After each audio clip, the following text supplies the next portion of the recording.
Hello, and welcome to the Coffee Talkie Show, that podcast for women living abroad.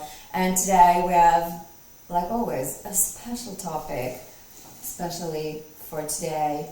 It is something very close to our heart.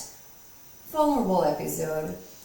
Yes, for those of you who don't know, we are originally from Israel, and today in Israel we celebrate, we remember it's the Holocaust Memorial Day, the Holocaust Remembrance Day, and it's a subject very, very close to our heart, as we are a third generation an Holocaust survivor. Our grandfather passed away last year, and who, first of all, we really missed, but second of all, we really love, and he taught us so many amazing things that we decided to share with you today as gifts that we received about life and about how it should be lived, but also that is really, really relevant to women from all over the world, no matter where you live in your life. So we want to share this with you.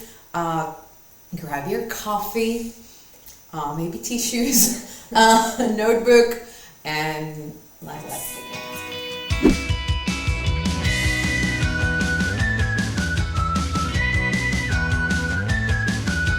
So I want to talk, to start this conversation a little bit about, the Holocaust in general, and how do we remember this horrible time in history of the world, of humanity. And so we grew up in Israel, some of our childhood. We were born Jewish and in Israel, and we were taught a way of remembering this, time in history. And as we grew up, we started to ask ourselves questions and to, open ourselves to the world and to new ways of thinking.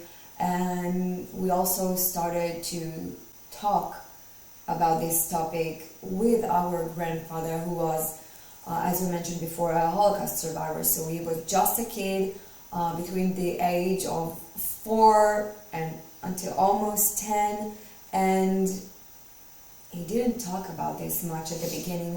When we were little kids, this was not a topic that was, on the table.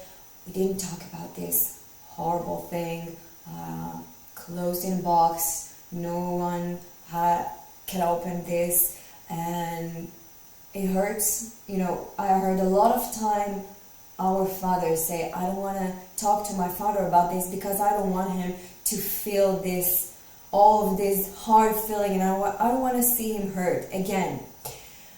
But we were, chatty, and we pushed him a little bit with our mother as well to talk about this. And as we opened the conversation years ago, amazing things came out, and you gotta understand the difference between what we were taught and how we were raised to remember this day.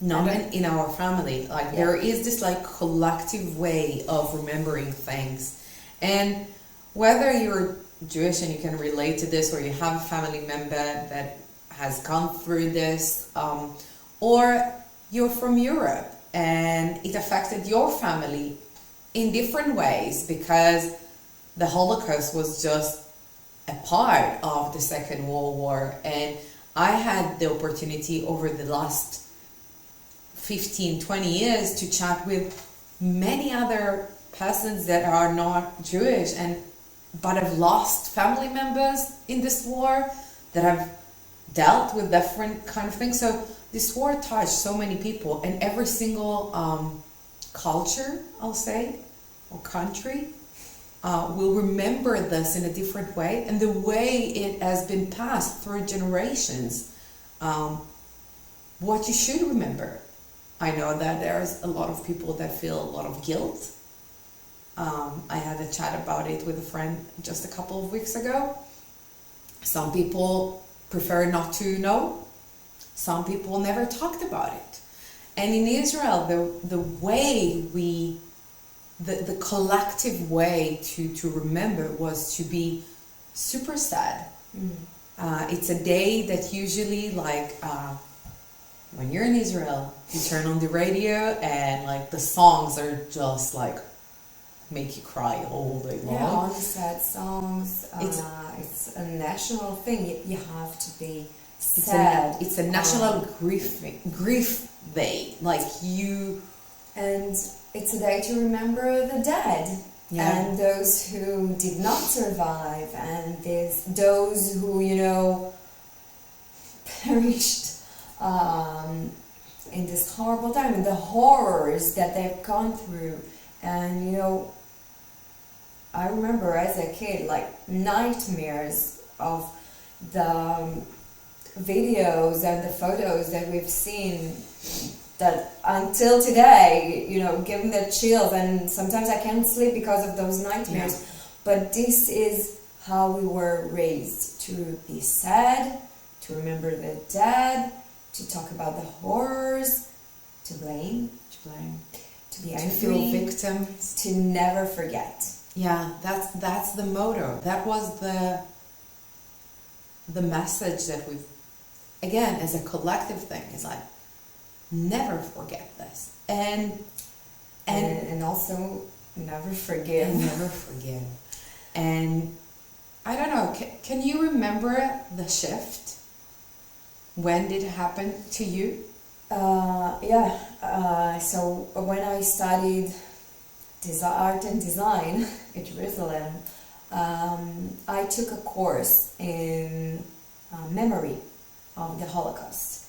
And this is the first time that someone asked questions about the way we remember the Holocaust and the way we remember tragedies in the world, because tragedies and wars are everywhere. It's not only the Holocaust. We don't have a monopoly on this.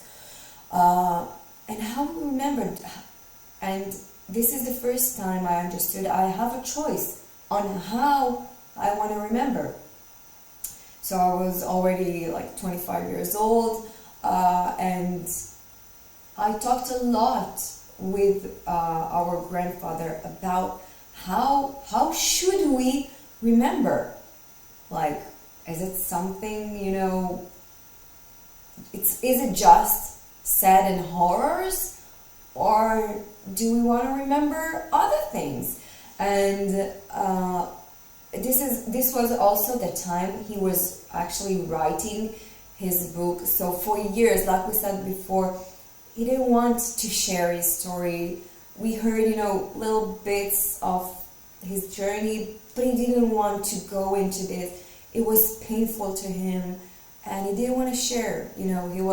Life is now, let's put this past behind us and don't talk about this. But as we grew up, and we were kind of a pain in the ass, and we wanted to talk about this, we wanted to ask questions, we wanted to know, we wanted to hear his side of the story, because the Holocaust is not just one story. There are millions of different stories. There are victims, there are Nazis, there are German soldiers, there are French resistance, there are so many different stories and so many ways to hear this story, and we wanted to hear his side of the story. So we asked him to write a book, and he did. He did. And I remember the moment I changed the narrative about how to remember. It was when I was 27, and it's funny, I have to tell you, like, this day for years in my in my youth was a very, very sad day. Like, you have those like ceremonies, and you light up those like memorial candles, and you do those things, and you dress black, And you have a minute that you have and you have a minute to be silent and to remember the death. And even during, we're talking about life abroad here, so it's something that is very, very present in Israel.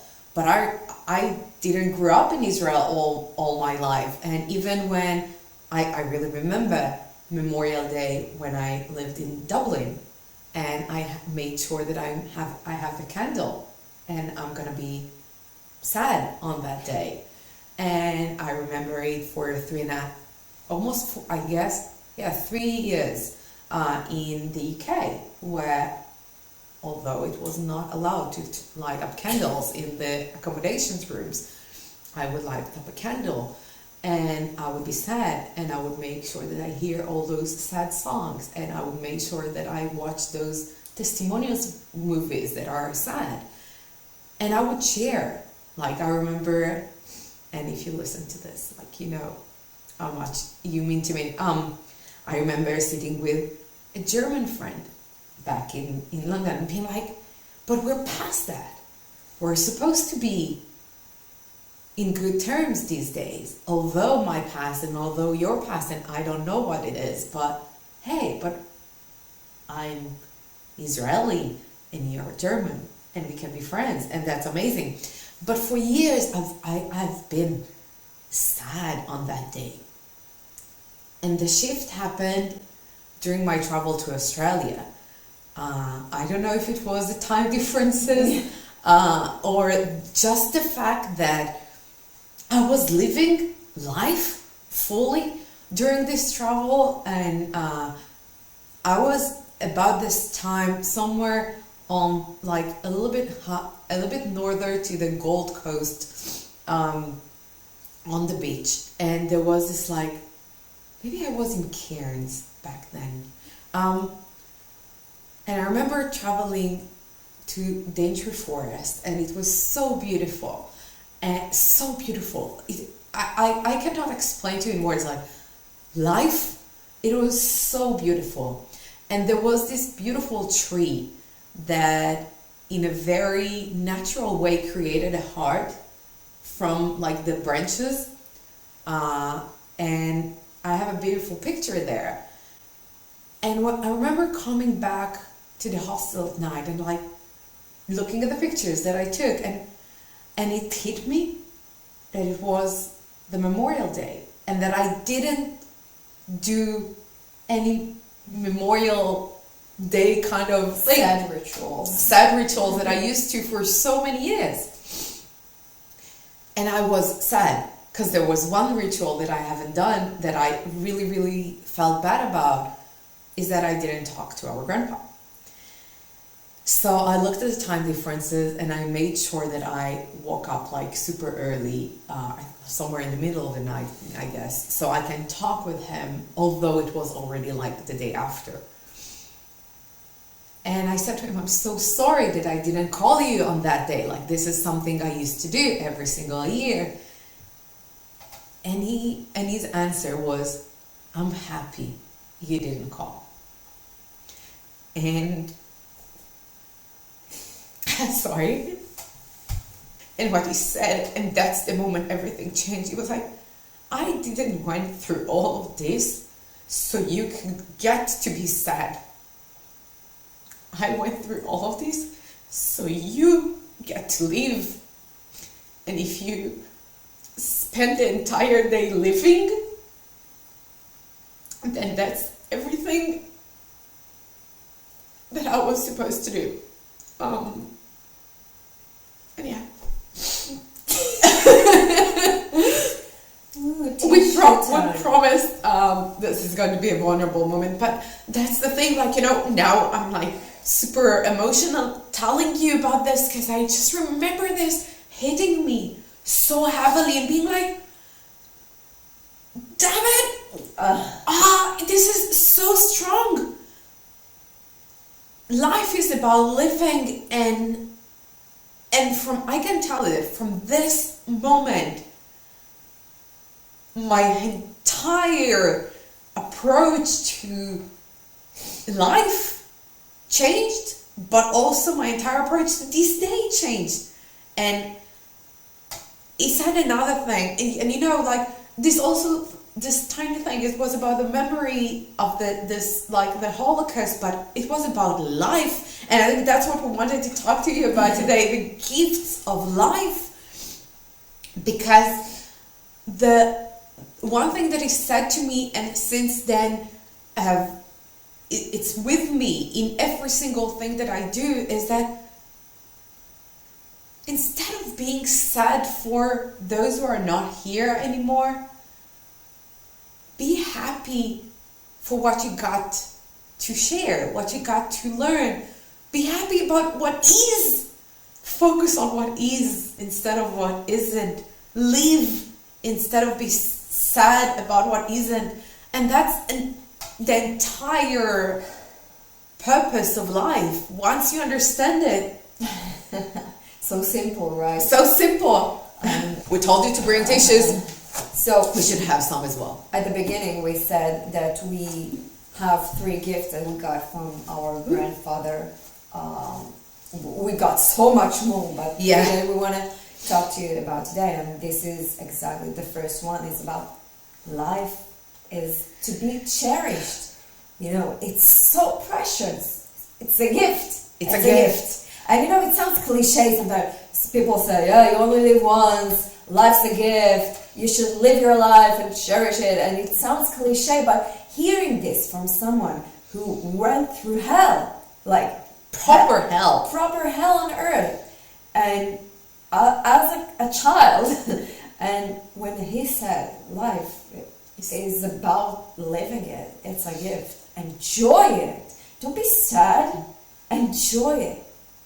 And it brings it to a whole other level.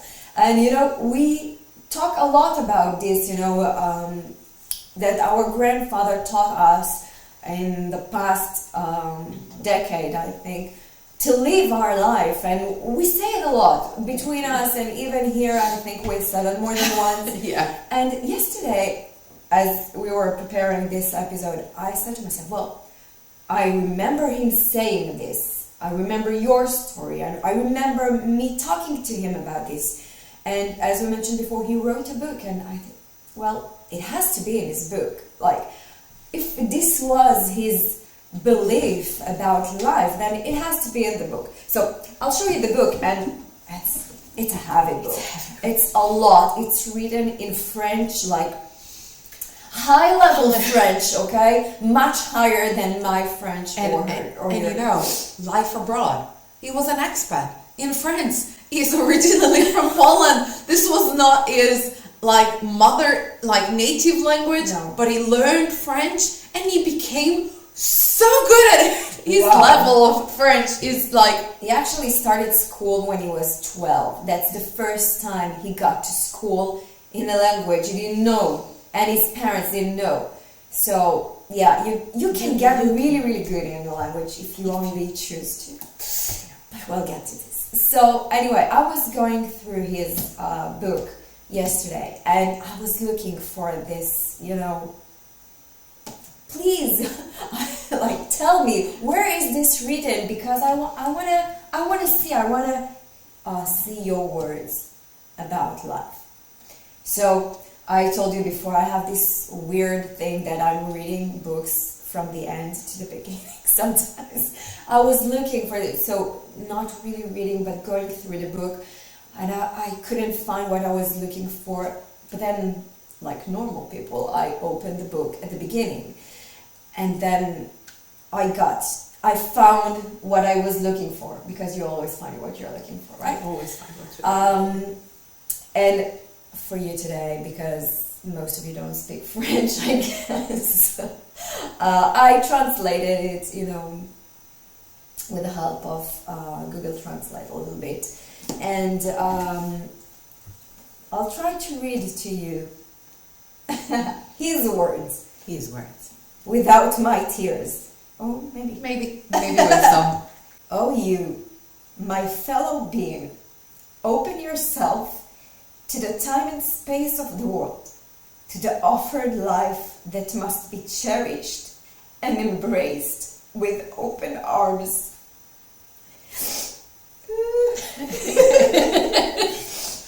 Wow. Okay. A life to embrace, to love without reservation, passionately, without constraint, without limits, as a unique and irreplaceable gift. Oh, you, my brother, venerate life, all life, yours as well as others. Respect life as it is exceptional, indivisible, irreducible, and egalitarian. Life is fraternal. Life is libertarian. So yeah, he used very high-level words, but at the end, this is what it is. Life is an exceptional gift and we must respect it. Ours and others as well, and hold it with, open arms. And I can so relate to those words. So thank you. Yeah. And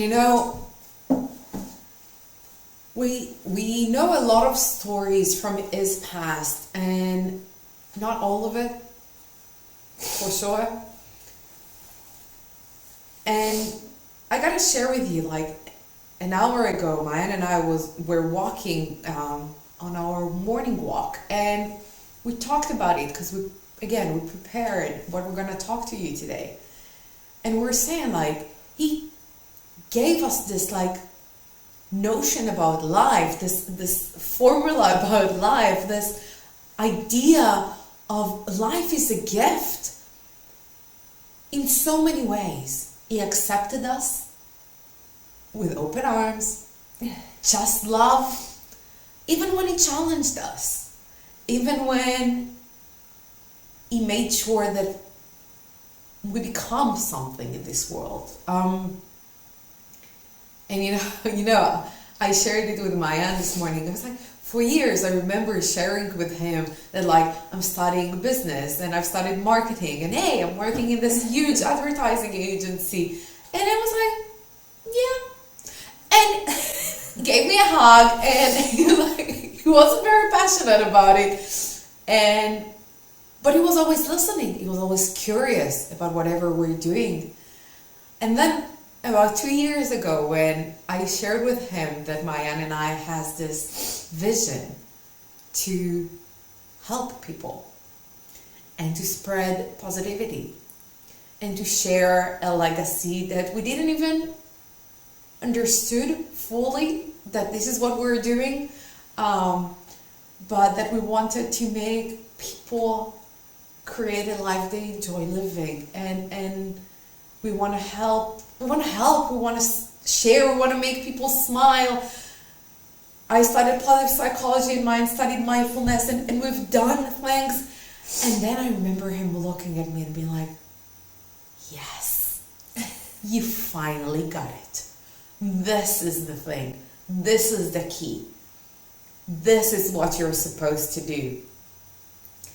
And then he asked, how can I help you? Yeah.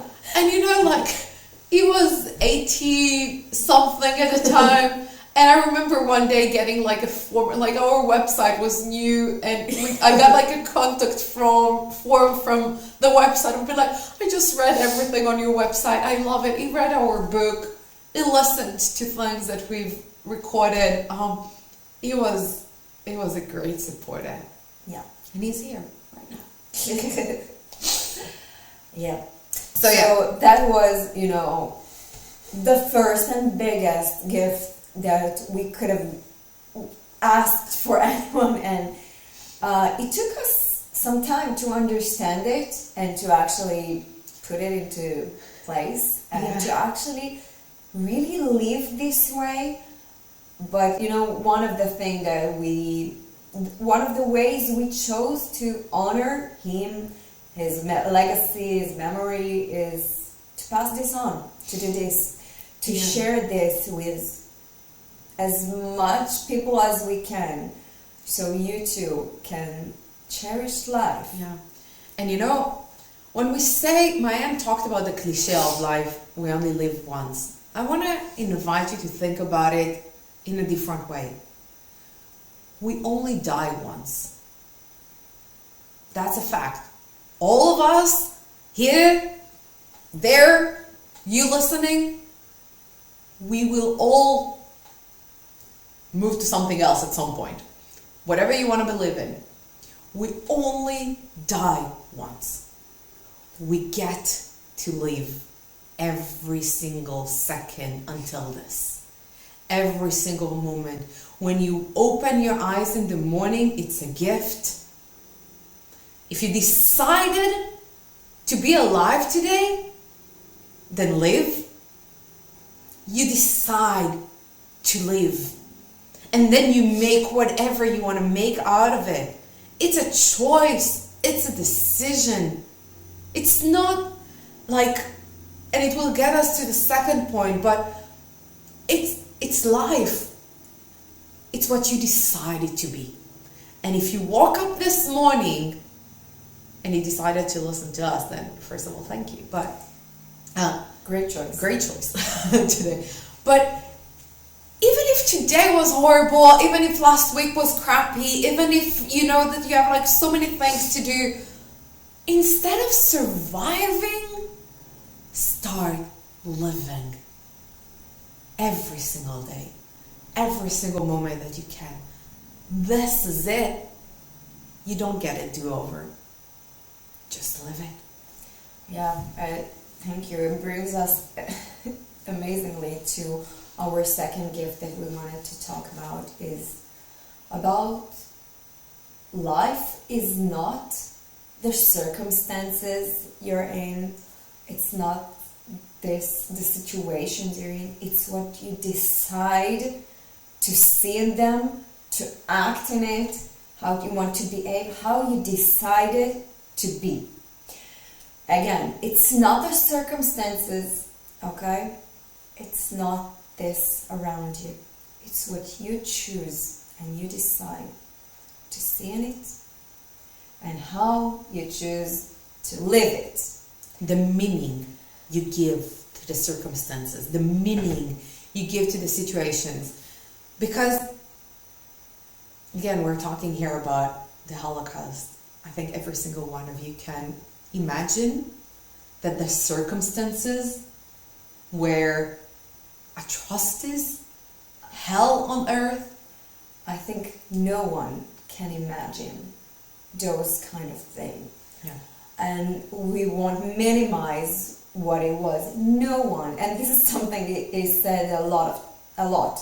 No one can understand what we've gone through. Not even in your wildest imagination you will know what we've gone through. This is much worse than everything you can imagine. But then, even in those horrible situations and this horrible reality, this was the reality. But then you can choose the meaning you give to things and how you look at them, and you are free in your mind to choose, to decide how you see them and how you react. And you know, people were prisoners for 5 years in death camps, not given food or clothes or shoes, and they had to work. You know, a little kid, he was 8 years old, he had to work from dawn to midnight without his parents most of the time. Those are horrible circumstances. But how you decide to see them and how you decide to live your life after this is your choice. And again, we're not here to minimize those horrible things. and he's gone through hell, and there were days where he didn't know if he would live tomorrow, or where were his parents, or what should he do, or seeing death everywhere around and seeing human beings acting like wild animals. This is not normal for a kid to see and to live. But then again, this child came out of death camps, and he looked at life and he said, well, I don't understand what happened. I don't understand. Until his last day, he said, I don't understand. But I choose to live my life fully. I choose to love. I choose to trust. I choose how I see my reality. And I will make my reality what I want to see. And this is heavy, but the reason why we share it with you, and this podcast is for life abroad. I want to believe that none of you listening to us right now is going through that kind of horrible situations. And if you do in some way, then first please reach out, or to us or to someone else that will help you. But we tend to see the worst in our day-to-day lives, in the smallest stupid things that happen to us, and we focus on them. And it's not that I'm trying to compare. There is no way to compare those kind of things. But the reason why I'm telling you is this: if those people, if our grandpa and all the other survivors were able to detach themselves from the circumstances and decide to live despite the atrocities that they had to go through, then we are so damn lucky that those tiny things that we have to deal with, that we'll look at them and they look huge. I don't minimize it. We each have those. I've done it more than once in my life.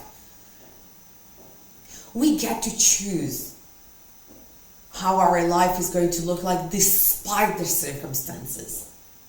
We get to choose who we are. We get to choose what we do. We are, as Maayan said, we're always free in our mind.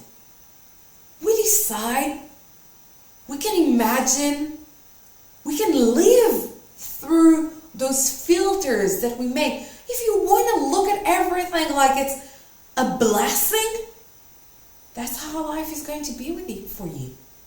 Everything is a blessing. It's about here what you decide in your mind, not about the circumstances. And it's true that in some circumstances, it's looking at the situation as a blessing is hard. It's sometimes impossible. I gotta tell you, when people were in death camps, seeing dead people all around and doing labor work and small kids walking around alone without their parents. I don't know, and I don't think this is a blessing in any way. True. Okay. True. But then again, there are those tiny moments, and I know them through the conversation I had with our grandfather and through other books of survivors that I read. One of the best example I think is the book of Viktor Frankl, Man's Search for Meaning, where he said that he in his head he was in another place, in his mind he was in another place. He was working, in those labor camps, but he thought of his wife that he loved so much. She was dead for years, he didn't know that. But he said, as long as I had her in my mind and I felt her love in my mind, I could live.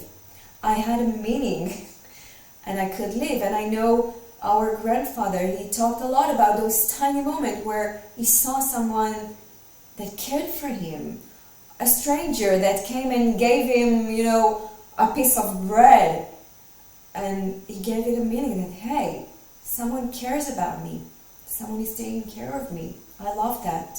Thank you. Okay? And then, I heard a lot of time him saying that he wasn't angry at his parents for not being able to be there with him. They couldn't, be there for him.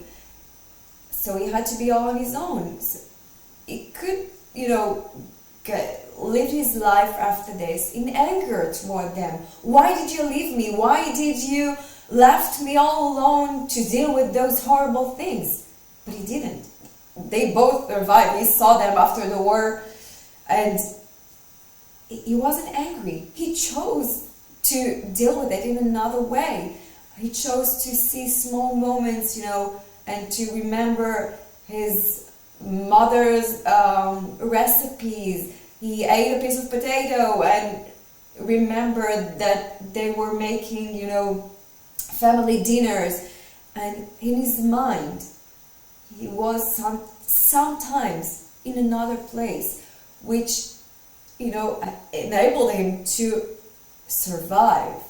Because if you're in a horrible situation, the circumstances are horrible, and you add to this a horrible meaning, and you add to this anger and sadness and frustration, then it's much harder to survive. So here we're talking about survival. I really, really hope that you're not in a survival situation, and maybe you're going through a hard time, maybe you're having some challenges, but challenges, they're everywhere. Some are small, some are bigger, some are huge. And sometimes when you look at a challenge, think of a 6-year-old boy living in a death camp. Pretty big challenge, right? But what can you do about it? And this is your decision. This is your decision. And I can share with you that, again, it relates to our day-to-day life, because you don't have to always look at the worst to realize that your life is pretty good, is in comparison. You need to be able to look at your own life and see that it's pretty good, and that you overcame things, and that you changed, and that you get a meaning to things, and that you are not the circumstances that you are in. You decide what your life is. So decide. Give the meaning that you want to give to things. It's entirely up to you. As Maayan said, if you look at things and all you think of is, why is it happening to me? Frustration, stress, overwhelm, anger, sadness. If that's everything you see, then that's how you're going to live it. And, in the beginning we mentioned how in Israel we were raised, to be sad and angry and never forget and never forgive. And this is those people that got out of those death camps after horrors and decided that they want to be angry. And I don't blame them. I'm not here to judge. I'm not here to judge. But this is a decision. And I think today, more and more people in our generation try to, ask some questions. Why are we so angry still 80 years after, more than 80 now? Why are we so angry? Why are we so sad now? This is, it was our grandfather's circumstances and we choose now to be sad and angry. For me at least, and this is my opinion, this doesn't make a lot of sense, and I think this is one of the reasons that we wanted to, approach this day in a different way. And going back to what we shared before, this is exactly that. We had a shift. For many, many years, we've dealt with this kind of day in the same way. And a pattern was changed in a moment. And we were like, it can be different. And if this can be different, everything can be different. It's not because this is how you're used to doing things for so many years that you have to keep on doing it for so many years. You can decide that it's not serving you anymore in the way you want it to be. Yeah, and that's very personal. This is our way. This is what works for us, and we are here, to put our beliefs out there for you to listen, and you don't have to agree. And I'm sure that there will be people that will listen to this and will get angry about us. And will love you. Not understand why are we talking this way, that it's disrespectful of the dead and disrespectful of the survivor. And that's okay. I don't judge you. I really respect your way of seeing things. But I know that between me and you, I think as well, and our grandfather, this was the conversation. This was it. Decide for yourself. You're free to decide. You're free to choose what meaning you give to life. How are you moving forward, even if the circumstances are horrible? And how we today, as third generation after, how we choose to live without being angry all the time, without being sad all the time.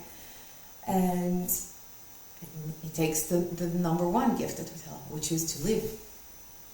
Yeah. So the first, before we get into the third gift that we want to share with you, the first one was life is to be cherished and to be lived fully. And the second one was that life is not your circumstances, it's the meaning you give to it. So it's up to you, you decide. And the third one is be human.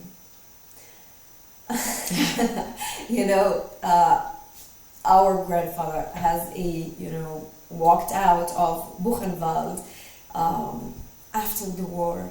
He said, I don't understand humanity.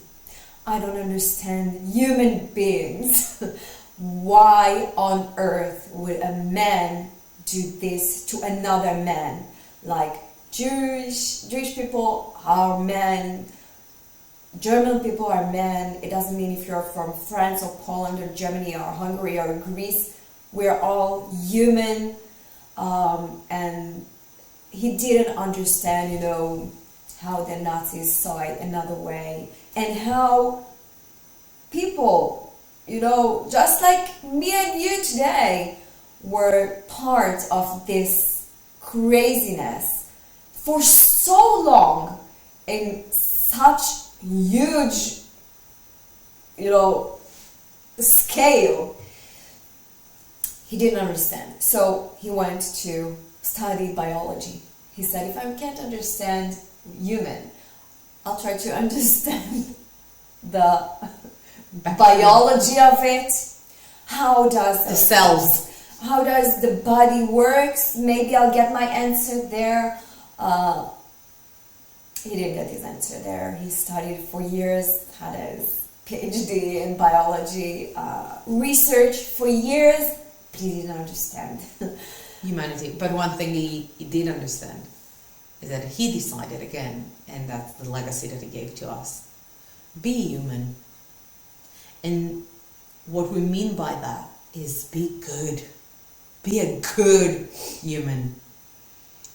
Give, contribute, be kind. Be kind to others, to yourself, but play in this life as a collective, see others as you would like to treat others, as you would like to be treated. No matter the language, no matter the culture, no matter the race, no matter the gender, no matter anything, above everything, be human. Even when times are so hard and beyond imagination hard. I just told you before about this little anecdote that he told me once. He wrote it in this book as well, that toward the end of the war he was then separated from his father. They were in the same camp but separated. He didn't know where his father is, so he was all by himself. And then this man who took care of him a little bit, he gave him a small package from the Red Cross that arrived from time to time to the prisoners. It's politics, and to show that they care. Small package with a piece of chocolate, dark chocolate, and a small jar of jam. And for him it was like a dream beyond imagination. He then didn't eat anything. Hunger was so present in all those camps and in his life, and to receive chocolate and jam was like amazing. But then he got scared because he thought that people might think he stole it. People maybe will beat him to death because they want to take this from him. And so he was really, really scared. And he decided that he will eat the chocolate and he has to give this jar of jam to his father. So late at night, he ate the chocolate. He, hid himself, ate the chocolate by himself. And then he decided that the day after he will go and find his father in the camp. Now, you gotta understand, I don't know what you know about history of Holocaust, but the camp is huge. Hundreds or thousands of prisoners, all dressed the same. They didn't know the names of the prisoners. They all had a number. So he went around, asked for his father. He knew his number. Do you know this man from Warsaw? And he asked around, if you don't know what to do, ask around. Maybe someone will know. And he hid his jar of jam looking around for his father. And then he found a guy and they told him, I know your father, but he's at work right now. But I can show you where he sleeps. And he took him to this barracks and showed him, well, he sleeps here. And then, as he writes in his book and as he told us as well, he just sat there and imagined him with his father. He said, I felt him, I cherished this moment, and I dreamt that he holds me and we're together. And then I left this jar of jam on his bed. Something. Piece of wood. And I went to my place. And for him it was like I took care of my father. I gave from my own to him because I care, because I love. Only years after he discovered that his father never got this jam. And this was only, as he said, it's a story between a son and a father and us.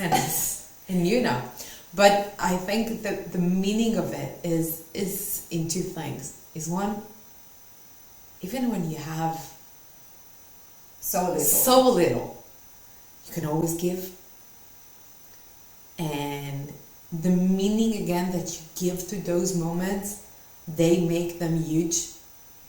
And for him, he felt in his heart, in his mind, that he has done something amazing. And because of that, he gave him strength to keep on going. He knew that he felt this in his body, he embodied it. He thought about it, he dreamt about it.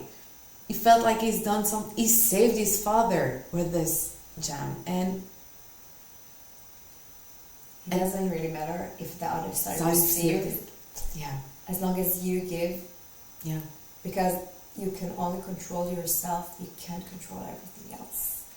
So as long as you give, you are human towards others, no matter the circumstances, then I think you'll have a better life.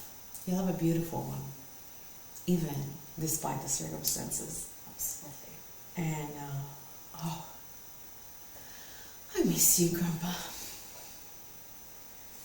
So, as we said before, this was some of the things we learned from him through our conversations in the last years, and this is how we chose to take it in and implement in our life. And our way of, making this world a better one is to share this, to share those gifts that we got from him, to share his memory, to share a little bit of his story to others. And we really hope that some of this will get to you. Yeah. And that no matter where you are right now, and if you listen to this today, decide how you want your life to look like, what you want to do with it, and what's the meaning that you give to every single thing that is happening. And be human. Be a good human and live your life to the fullest. Absolutely. We love you, Papi. We love you so much. And for those of you listening to us, we hope you could feel our heart today, and we hope it made sense to you in some way, and that, as Maayan said, you got something out of it, even if it's a tiny thing. And if you'd like to comment or to talk to us about this, please feel free to reach out. We love to hear from others' experiences and life and love and humanity. And we're inviting you to spread this message that we have in this world, because that's the best thing you can do for us in return. Make other people know that they should be a human as well. Yes. So thank you. Yes. Thank you so much for listening to us. And we look forward to another episode on our podcast. Thank you.